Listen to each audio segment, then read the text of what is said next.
বিশ্ব তথ্য প্রযুক্তির বিশ্ব।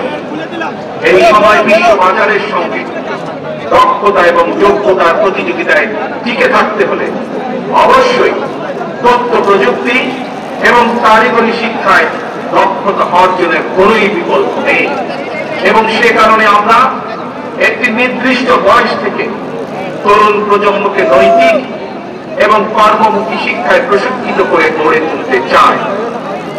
বিদ্যমান যে একাডেমিক সিলেবাস এর পাশাপাশি স্কুল কলেজ পর্যায় থেকে আমরা আইসিটি এবং কারিগরি শিক্ষা প্রবর্তন করতে চাই।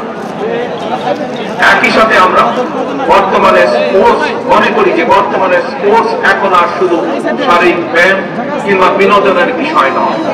সুতরাং এই স্পোর্টসকে একটি পেশা হিসেবে প্রতিষ্ঠিত করার লক্ষ্যে ক্রীড়াকে আমরা শিক্ষা ক্যারিকুলামের অন্তর্ভুক্ত করতে চাই। এই উপস্থিতি বর্তমান বিশ্বে সাফল্যের প্রতিযোগিতায় যদি টিকে থাকতে হয় তাহলে বহুমুখী প্রতিভার বিকাশ ঘটাতে হবে। শিক্ষার্থীদেরকে একদিকে ভাষা শেখা যেরকম জরুরি, বর্তমানে আমরা স্কুল কলেজে সাধারণত বাংলা ইংরেজি শেখার সুযোগ পাই। তবে এর পাশাপাশি আমরা যদি আরো কিছু ভাষা যেমন আরবি, ম্যান্ডারিন, জার্মান, ফ্রেঞ্চ এই ধরনের বহুল প্রচলিত একটি তৃতীয় ভাষা এবং যদি সম্ভব হয় তাহলে চতুর্থ ভাষা হিসেবে আরেকটি ভাষা শিখাতে পারি, তাহলে আমি ব্যক্তিগতভাবে বিশ্বাস করি বাংলাদেশের ভবিষ্যৎ সন্তানদের জন্য বিশ্ব বাজার উন্মুক্ত হয়ে পড়বে। একই সাথে উপস্থিতি আগ্রহী যুবশক্তিকে যুব সম্পদে পরিণত করার জন্য সরকারি উদ্যোগে বিদেশি ভাষার উপরে 3 মাস থেকে 1 বছরের কোর্স আমরা চালু করতে চাই। দেশে যাতে বহু ভাষা শেখা যায় এজন্য আমরা বহু ভাষা শিক্ষক নিয়োগ করতে চাই, যার মাধ্যমে আমরা বেকার সমস্যারও অথবা কর্মসংস্থানেরও ব্যবস্থা করতে পারব। এর বাইরে সরকারি ব্যবস্থাপনায় আমরা plumbing, electrician, mechanics, dental hygienist কিংবা মেডিকেল টেকনিশিয়ানের মতন স্বল্পমেয়াদী ট্রেনিং কোর্সও করেও দক্ষ জনশক্তি গড়ে তোলার পরিকল্পনাগুলো হাতে নিয়েছি, যা এরই মধ্যে আমরা কাজগুলোকে এগিয়ে নিয়ে যাচ্ছি। তরুণ প্রজন্মের প্রিয় ভাই বোনেরা, আপনারা সবাই বিশ্বব্যাপী অনলাইন কেনাকাটা সম্পর্কে জানেন। অনলাইন ভিত্তিক জায়ান্ট প্রতিষ্ঠান আমাজন, ইবে কিংবা আলিবাবার মতো বিশ্ববিখ্যাত ই-কমার্স প্ল্যাটফর্মের জন্য হাজারো পণ্যের চাহিদা রয়েছে। এইসব প্ল্যাটফর্মের সঙ্গে সংশ্লিষ্ট অনেকের সঙ্গে আমি ব্যক্তিগতভাবে কথা বলেছি। বিশ্ববিখ্যাত এই সকল ই-কমার্স প্ল্যাটফর্মের চাহিদা অনুযায়ী আমাদের বাংলাদেশে অনেক পণ্য তৈরির সুযোগ রয়েছে। আমাজনের মতো বৈশ্বিক অনলাইন প্ল্যাটফর্মকে সামনে রেখে আমরা আমাদের দেশে ক্ষুদ্র এবং মাঝারি শিল্পের উৎপাদন বাড়ানোর সুযোগ গ্রহণ করতে পারি, সুযোগ আমরা তৈরি করতে পারি, সুযোগ আমরা নিতে পারি।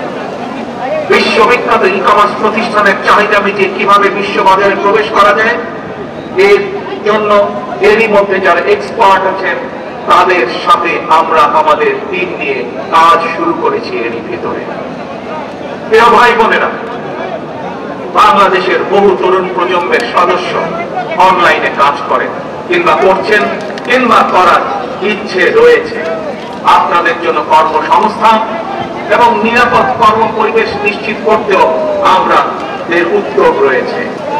আমি জানি শিক্ষিত তরুণ প্রজন্মের সামনে বর্তমানে ফ্রিল্যান্সিং একটি অত্যন্ত আকর্ষণীয় সেক্টর। দেশে এই মুহূর্তে প্রায় 10 লক্ষের মতো ফ্রিল্যান্সার আউটসোর্সিং এর মাধ্যমে $100 কোটি বেশি আয় করতে সক্ষম হচ্ছে। আউটসোর্সিং এর সঙ্গে যুক্ত বেশ কিছু মানুষের সঙ্গে আমি কথা বলেছি। তারা জানিয়েছেন লেনদেনের জন্য বাংলাদেশে পেপাল, ওয়াইজ বা স্ট্রাইপের মতো আন্তর্জাতিক গেটওয়ে প্রতিষ্ঠান ব্যবহারের সুযোগ না থাকায় তাদের অর্জিত যে অর্থ সেটি দেশে আনা কষ্টকর হয়ে পড়ে। আমি মনে করি সবার আগে এই ধরনের যে সমস্যা সেই সমস্যার সমাধান করা উচিত। এই উপস্থিতি এই বিষয়টি নিয়ে আমি গত 1 দশক ধরে বেশ অনেকবার কথা বলে এসেছি। বিএনপি মনে করে প্রায়োরিটি বেসিসে দেশের IT, entrepreneur, e commerce sector এবং ফ্রিল্যান্সারদের সুবিধায় পেপালের মতো আন্তর্জাতিক গেটওয়ে প্রতিষ্ঠান সুবিধা বাস্তবায়ন করা উচিত। বাংলাদেশে পেপাল সুবিধা নিশ্চিত করা গেলে, যার লক্ষ্য আমাদের রয়েছে, তাহলে লক্ষ লক্ষ ফ্রিল্যান্সারদের কাজের সুযোগ করার পাশাপাশি দেশে রেমিটেন্সের পরিমাণও বাড়বে। প্রিয় তরুণ প্রজন্মের ভাই ও বোনেরা, প্রতিকারের চেয়ে প্রতিরোধী উত্তম। এই নীতির আলোকে দেশের জনগণের স্বাস্থ্যসেবা নিশ্চিত করা বিএনপির পরিকল্পনার আরেকটি গুরুত্বপূর্ণ অগ্রাধিকার। জনসচেতনার মাধ্যমে অনেক জনগণই বিএনপির সকল রাজনৈতিক ক্ষমতার উৎস। প্রিয় দেশবাসী, প্রিয় সমাবেশ, প্রিয় ভাই বোনেরা, এবার আমি আপনাদের সামনে একটি ছোট্ট স্লোগান তুলে ধরতে চাই। মন দিয়ে দয়া করে সবাই শুনবেন। প্রথমে আমি স্লোগানটি বলবো, মন দিয়ে শুনবেন। তারপরে দ্বিতীয়বার আবারও আমি বলবো, তখন দয়া করে সকলে আমার সামনে স্লোগানটি আপনারা একই সাথে বলবেন। দিল্লি নয়, দিল্লি নয়, নয় অন্য কোন দেশ, সবার আগে বাংলাদেশ। প্রিয় সমাবেশ বলুন, প্রিয় দেশবাসী বলুন, দিল্লি নয়, দিল্লি নয়, নয় অন্য কোন দেশ, সবার আগে বাংলাদেশ। আল্লাহ হাফেজ। বাংলাদেশ জিন্দাবাদ। বাংলাদেশ জাতীয়তাবাদী দল জিন্দাবাদ।